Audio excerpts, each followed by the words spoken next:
Gus, firstly, what's the mood like in the camp ahead of our trip to Altrincham this weekend? Yeah, mood's very good. I have to say it is always very good. You know, we're no kind of prisoners to it that we had some dark times here, but the mood in the camp's always been good, and we're just looking to try and put some a good performance on and pick up the 3 points most importantly. Yeah, what were your thoughts on last Saturday's game? It was always going to be tough, wasn't it, after going down to 10 men so early on? Yeah, disappointed. I think we actually played quite well with the 10 men as well. Obviously, it was a bit of a disappointing goal how it kind of went in. But in the grand scheme of things, it's one of them things when you're down to a red card, it goes one of the two ways, and sometimes you just need that little bit of luck on your side, and it wasn't there on that day.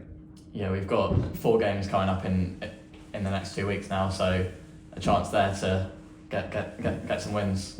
Yeah, no, exactly that. I think it's a crucial time for us. I know we're down the wrong end of the table where we want to be, so we need to make sure we put some victories together and climb that table. And as you look at the table, it's still very tight, and a couple of wins here and there will definitely shoot us at the table.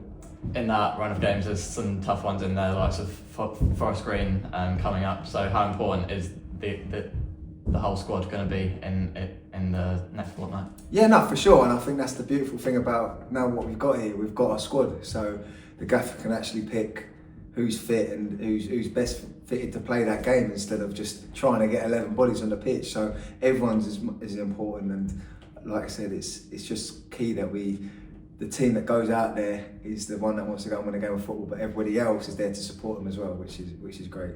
Yeah, Saturday is set to be your 100th game for Southend United. You must be really proud to be reaching that milestone. Yeah, no, really proud. It kind of a bit of a shock to me. It kind of just come around so quick. It kind of only feels like yesterday that I signed here in the summer. So no, it's been a great time here. I know there's been a few ups and a lot of downs, and on a personal note, it's been probably my best time in my career here. Yeah, when you made the move from Hemel Hempstead, did you think you'd reach this sort of milestone? But, do you know what? I was just trying to get a start in the team for a start. I think that was where I started. I think knowing that JD was here and what a great player he is and what a servant for the club, I was so nervous coming into the club because I was thinking I've got to try and get him out of the team. But he's been great, and just as a collective, I think the whole coaching staff's been great with me, and they've looked after me, and they've feed me information that I needed, but also let me do what I do on the pitch as well. What are the next steps for you now, just to try and keep playing? Yeah, hopefully get another 100 appearances. Like I said, it's obviously I'm doing something right that I've got there, and also like touch wood, you're keeping fit and you're playing, and that's all we want to be doing as a footballer. So hopefully just carry on scoring goals and playing. Looking ahead to Saturday, Altrincham always seem to be in that upper to mid-table area. They finished 4th last season as well, so that'll be a really tough test, won't it? Yeah, they're a good side. It's one of the toughest gaffs to go and play at. It's always kind of a tricky place to play. They make it hard for you. They're kind of off the cuff, but a lot of talent in their team. And if you catch them on a good day, it's a long day at the office. But we know what we need to do, and hopefully we can go there and get a result. Thank you very much. Gus, as you said it there, just described the defeat to Yeovil as a disappointing one, but as a team, what was the biggest thing you say you've taken and built on in the last couple of days from that defeat against Yeovil?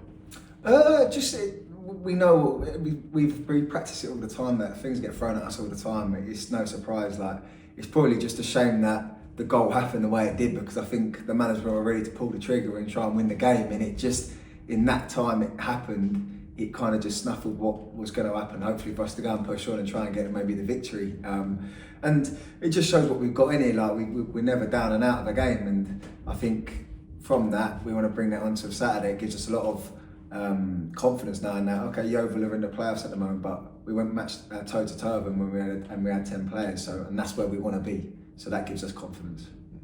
Early in the game, Zach Gicott was the one to receive the red card. It's since been turned over, but when you're a team and when a player gets a red card in that scenario, how does the team come together sort of to support them in that stuff? Because I mean, they must sort of say to themselves, "Wish I'd done this," and they're looking back in hindsight. No, for sure, and I think every footballer will tell you they make 1,000 mistakes in their career. It happens, and I think anyone that's up in the dressing room that says that, they're lying, because we always make mistakes. So it's from the outside, it's probably you get criticism, but inside it does happen, and that's the thing. You have to try and just, obviously in that moment, I've been there, I've been sent off, and you think, oh no, I've let the team down, and of course you have that guilt on your side, but 9 times out of 10 the team will always get round you and go, do you know what, it happens, because it could be me next time when it does that. So it's just about sticking together really and understanding what's happened. And like you said, it was wrongly it was rightly approved.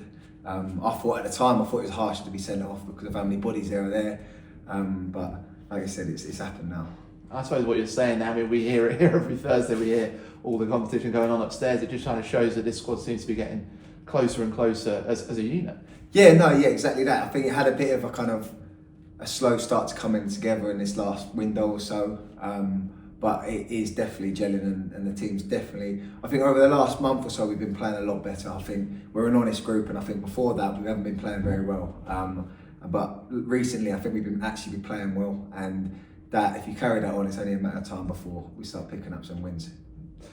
It's been a while since you found the back of the net yourself. I think it's a case again. I was going to have to bring it up with you, Gus. Is it just down to maybe a change of role in the squad? Is it just a chance of not falling your way at the moment? No, I think it's equal ways. I think sometimes it just happens. I think that's football. I think if you'd have said to me when I was scoring the goals, I'd have said I wouldn't have changed anything. It was just they were falling to me.